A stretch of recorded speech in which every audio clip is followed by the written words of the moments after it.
Welcome to the Deeper Into Movies podcast. My name is Stephen T. Hanley. I'm the founder and lead curator of Deeper Into Movies. We're a pop-up cinema based in London and New York. Today on the podcast, I'm joined by writer-director Robert Eggers, director of The Witch, The Lighthouse, The Northman, and the upcoming remake Nosferatu. This was a really cool chat. Robert had literally just finished shooting Nosferatu a few hours ago. So I think he was pretty wired. It's pretty intense. I think he's an intense guy anyway. But this made for a really cool chat. And huge thank you to Arrow Video, who set this up. They're about to release a beautiful 4K of The Lighthouse. Director approved, and Robert was shooting. He wasn't doing any press, but they vouched for me and they got me a little 30-minute window. So hugely grateful to those guys and for their services to movies, physical media. I get excited every time Arrow do their monthly releases to see what is in store. Here is me and Robert Eggers.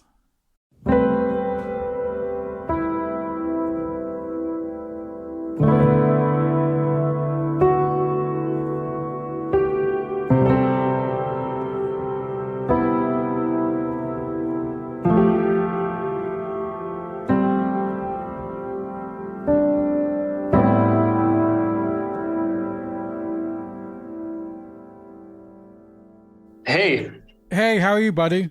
Great. We've got an echo coming. You do. Testing. And it's gone. We're good. Wonderful. Sorry, I had that horrible thing where I could hear my voice feeding back, which is the worst part of podcasting, is hearing ramblings for an hour or so. Are you already shooting Nosferatu? They said you were in production. Yeah, I wrapped principal photography at 4 a.m. Fuck, it's in the can. Yes, we have 2 days or 2 nights of animals and VFX elements, Monday and Tuesday, but principal photography is finished. I'm so excited for you. That's going to be amazing. Weirdly, we had a live score performance of Nosferatu last month with, do you know Joseph Van Weizem, who plays the lute? Not personally. I mean, his music. Yeah, he did a reimagined live score of Nosferatu for us, which was spectacular. He pitched it to us and we were like, because we program movies alongside the podcast, and we're like, this is going to be really expensive. We need to fly him in, obviously hire a cinema and stuff. And then he said, I play the lute. I've got a rare vinyl of bird sounds from extinct birds, and it ends in slow death metal. And I was like, take my money. We need to do this. This is what overdraft facilities are for. But yeah, it was so spectacular. He's such a unique character. That's so cool. Your level of detail and research is so intense for each of your films. I know you spoke to Viking historians for Northman. You learn about farming techniques for The Witch. Lighthouse, you gave period writings from the time and dialect tapes. Is this pleasurable for you, or is this a painful process? I was wondering. I love it, Like, I think had I not been found the career path that I have, like maybe I would have been an archaeologist myself. I don't know. Yeah. I mean, I truly enjoy it. Like, I think, making a contemporary movie wouldn't be very much fun for me, partially because I just enjoy the act of research. Yeah. Do you think this is a key component to your filmmaking?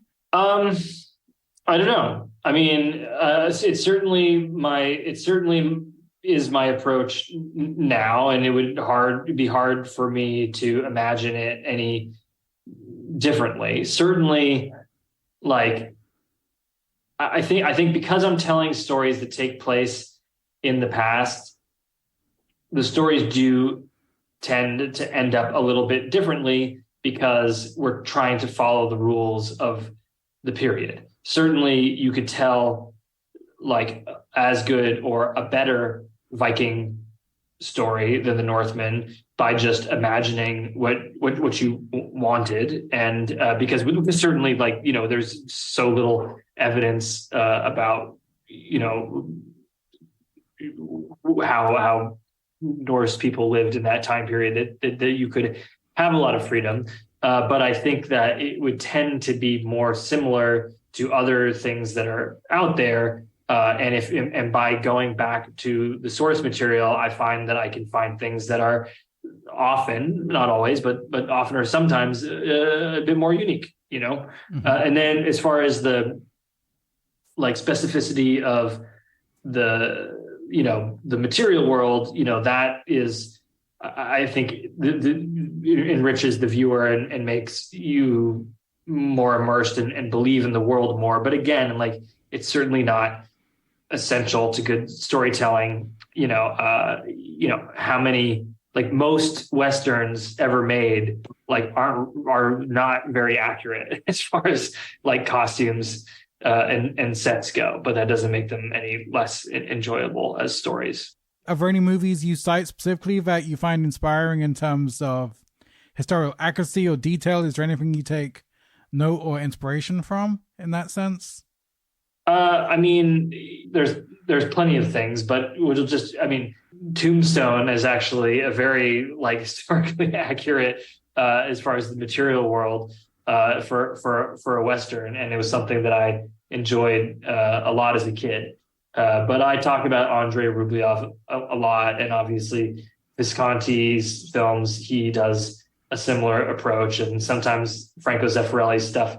Kubrick credits Franco Zeffirelli as the first person to really do this and to take a painting and replicate exactly the costume from the painting. But interestingly enough, Murnau was trying to do it in Nosferatu. He sort of lost the plot a little bit, he and Alban Grau, on some of the women's costumes, but the men's costumes are very, very well done, and the sets, while sometimes a little low budget, do a good job of trying to interpret the Biedermeier period. And Carl Dreyer also was doing that in the silent era. So I don't know.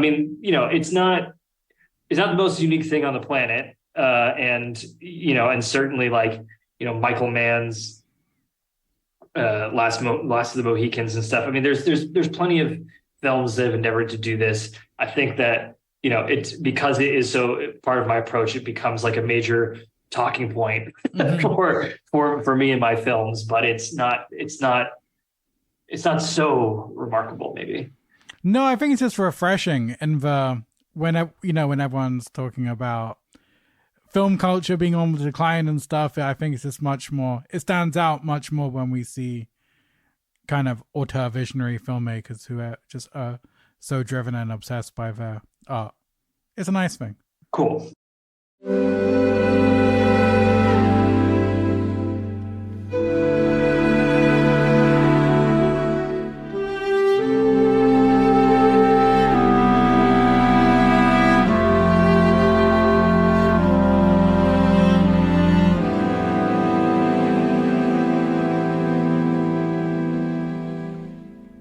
This episode is brought to you by Mubi, a curated streaming service dedicated to elevating great cinema. From iconic directors to emerging auteurs, there's always something new to discover.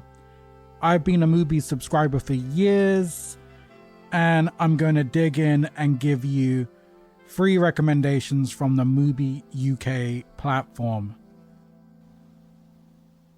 Okay, I got a text from my friend yesterday, Emmett, who works at the Kiln Cinema in Kilburn, and he's a huge cinephile.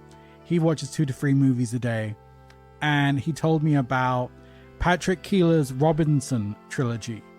It's called Postcards from England, and it's a documentary / travelogue around London with an unknown narrator. And it's a great study of London, full of psychogeography and hauntology. I haven't seen it, but I trust his taste, so there's one for you to watch and one for me to watch. National Gallery. by master documentarian Frederick Wiseman, where he goes behind the scenes of the day-to-day workings of the National Gallery, and it's beautiful and in depth. It's clocking in at 3 hours, but it's beautiful once you get into the feel and pace of a film. It's just so rewarding. And yeah, it's a beautiful portrait. Yep, that joke. Okay, moving on. Okay, this isn't even a recommendation. This is essential viewing. A personal journey with Martin Scorsese through American movies. This documentary is clocking in just under 4 hours, and it's basically like having a Scorsese film school in your living room. Scorsese just takes you through all his favorite movies and documentaries in American film history. And it's a love letter to cinema, and Scorsese is just so wonderful to listen to. You can try Mubi for free for 30 days at mubi.com/deeper into movies. That's mubi.com/deeper into movies for 1 whole month of great cinema for free. So take advantage of that. Do that now.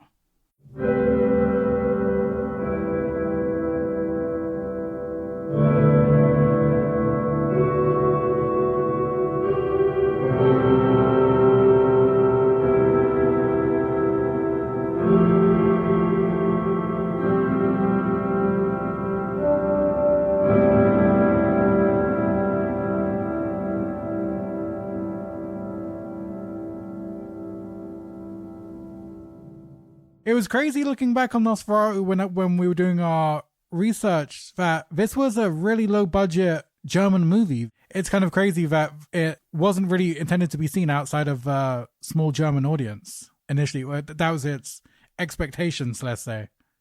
It is primitive. It's not even Murnau's best film. It's certainly one of his weakest films technically.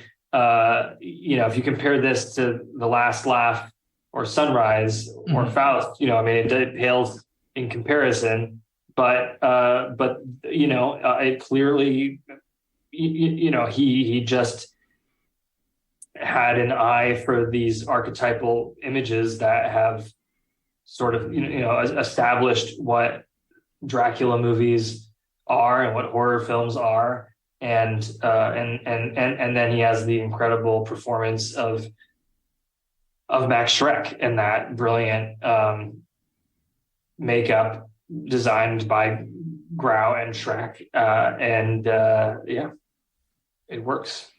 Yeah, it's crazy. I bought the Blu-ray of Salem's Lot because I'd never seen the extended miniseries version. I'd already seen the small version, and I was like, this is complete Nosferatu looking vampire. It's incredible. That scene in the kitchen where he just pops up, it's so fucking terrifying. Yeah. When he just puts a child in a headlock, it was like, this is amazing. I was thinking for the Lighthouse, the incredible final scene where you're actually at the top of a lighthouse with a light. How long did you spend designing the light? Did you make that accurate, or did you want to make something cool or something in between? I was wondering your approach. No, again, like there's no invention. So that's like it was made by those Fresnel lenses that were used in lighthouses in the latter third of the 19th century are beautiful, and it was part of what was inspiring to the story is that they look like a jewel, like an Art Deco spaceship. Yeah. They look science fiction. They look magical. They look ethereal. And so, yeah, we basically, we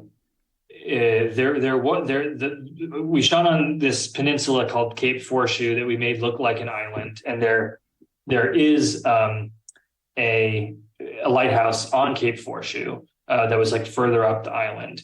And this was sort of a kind of not particularly romantic looking mid-century lighthouse. But in the local museum, they had the Fresnel lens from the 19th century lighthouse that was there on display. And we made, we knew we wanted like a certain, like there's first order, second order, third order is how you like talk about the size of the lenses, and like the further away, the larger, like from land, the larger the lens is, and that would be a first order. But we knew that because of budget and because of like how tall the scaffolding could be to make a practical lighthouse without falling over and blah blah blah, we knew it needed to be, I think, a third order lens. So we basically made a smaller version of like a smaller replica of the lens that was originally there, which I think was a second order, and it also had 8 legs,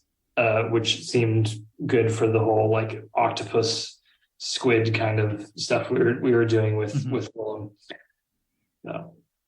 That's amazing. I couldn't. Yeah, I imagine it would have been accurate, but it looks so cool. I was like, maybe they just. It was made by a company in Florida that does replicas of these lenses for museums. And you built the lighthouse completely from scratch, is that right? We did, yeah. How long did that take?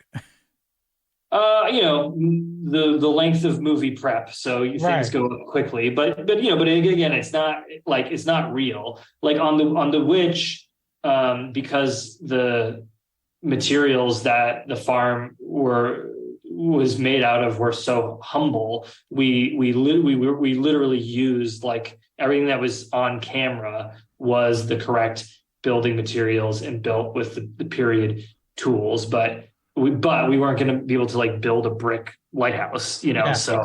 So here, it was the bricks are plaster and all that kind of stuff, that kind of thing.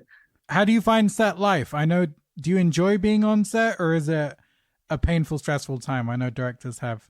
It is a painful, stressful time, but I also think because I come from theater and because I have the great luxury of being able to make these period worlds, like I really love being on set. I really love working with the actors, and I love being in, like, physically standing in the environment that I've imagined.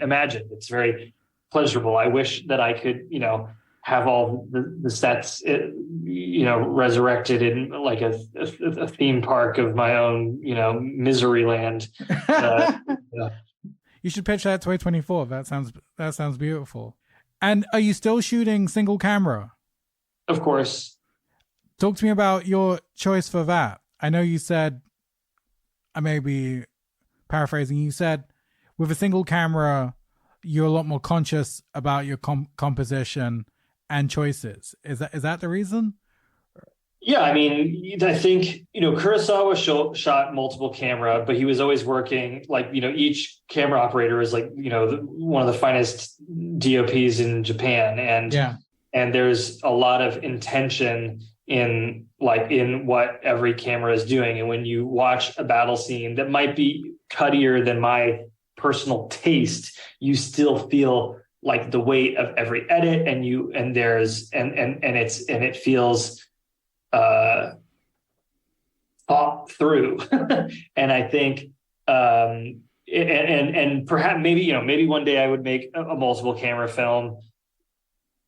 Who knows? There's a lot of things about my life that have turned out differently than I would have expected. But I think that as it's developed as a technique, it becomes something where you shoot a whole bunch of shit and you figure it out in the edit room, which is also like fine, it's fine. But I think that, sometimes it leads to like stuff that doesn't, for me, have as much weight, because you're kind of, film obviously is an illusion, but it's even more of an illusion because there's no there. Like, you're using lots of bits and pieces of like takes that didn't quite work out from different angles to kind of cobble something together that feels like it works, instead of getting something that has like momentum, like and that it had when you I mean, and that's just like an opinion. And obviously, sure. Lars von Trier, shoots these handheld messes with a million cuts that are completely full of life and truth and weight. So, and Terrence Malick does something kind of in between. and that can also feel like incredibly effective. So, to each their own, and I can see like a lot of value in everything. But for me, this is what speaks to me the most. Is it a quicker shoot or longer as a? It's about the same, but we shoot less stuff. Yeah. The second to last day of principal photography was a 13-hour day, and we shot 3 shots. Right. But they were complicated shots. And going back, what kind of theater were you making? I mean, growing up, I did a lot of musicals, as a kid, and Shakespeare. Musicals are kind of around, but and my mom had a kids theater company, and I also worked with this guy Edward Langlois, who had a theater in Dover that was doing the Duchess of Malfi and Sam Shepard plays and Tennessee Williams and more like serious stuff. And the only thing I have an education in is acting, and in New York, like I formed a theater company with some friends, and we did again mostly classical theater, but I was around the sort of downtown New York theater scene. I worked a lot at La Mama, so yeah, that kind of stuff. What was your favorite musical?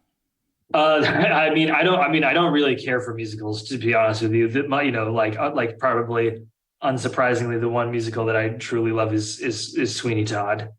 Okay, that adds up. That tracks. And what Shakespeare did you adapt? I directed Hamlet, Romeo and Juliet, Othello, but I was played a lot of Shakespearean villains and a lot of other people's stuff in New York, and then as a kid I did Midsummer Night's Dream, The Tempest, or whatever. Does acting still appeal, or is filmmaking your thing now? Willem wants him and I to do a play together where I'm on stage, so we'll see if that ever happens. And I wrote a film that I hope I'll make, that there's a play in the film. And I thought that I could do an okay job playing a play actor, because my acting wouldn't have to be that good. But so we'll see. We're running a Paul Schrader season as of next month, and we got in contact with Willem to send us a video intro for Light Sleeper. He is the sweetest guy. The intro pretty much made the team cry. It was so heartfelt and touching. His tribute to Schrader was just so nice. Yeah, Willem's the best. He really is. He's a remarkable guy. I mean, obviously, he's one of the greatest actors probably of all time, and but he's also like a warm and generous person. And unlike a lot of actors, he's interested in like a lot of things aside from acting and aside from himself. Mm-hmm.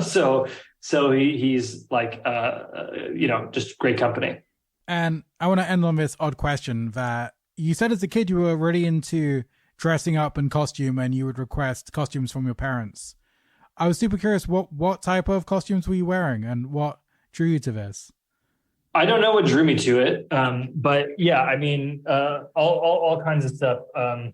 Darth Vader, Superman, Scrooge, vampires. The whole lot. Okay, I asked because I was very similar. Yeah, I had the Transformers. I had Dracula every Halloween. How method were you going? Were you really immersive, or was it just fun? And no, I would certainly, walk around town with a cane, like as a 6-year-old being Scrooge. Okay, I'm seeing your origin story perfectly tracked out here. This is. Do you have another film in mind, or are you too deep in Nosferatu to even think about other projects?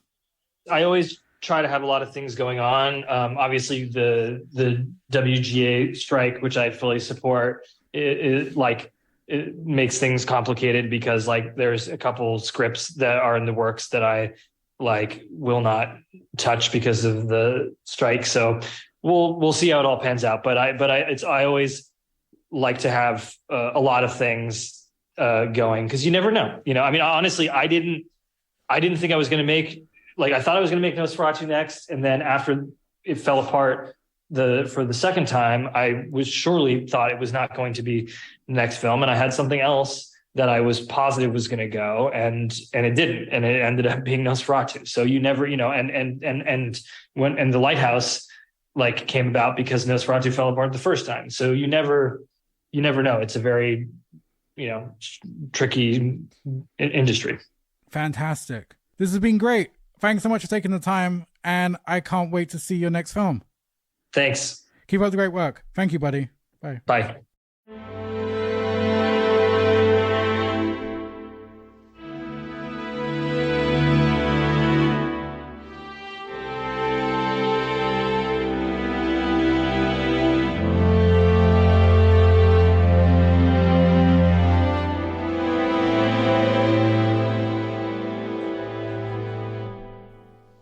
Boom.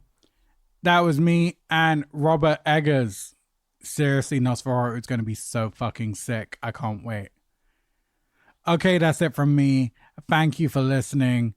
Thanks again to Louise at Arrow for hooking that up. Thank you to Joshua Eustace, aka Telephone Tel Aviv, for my beautiful music. And to you guys for listening. We'll speak soon.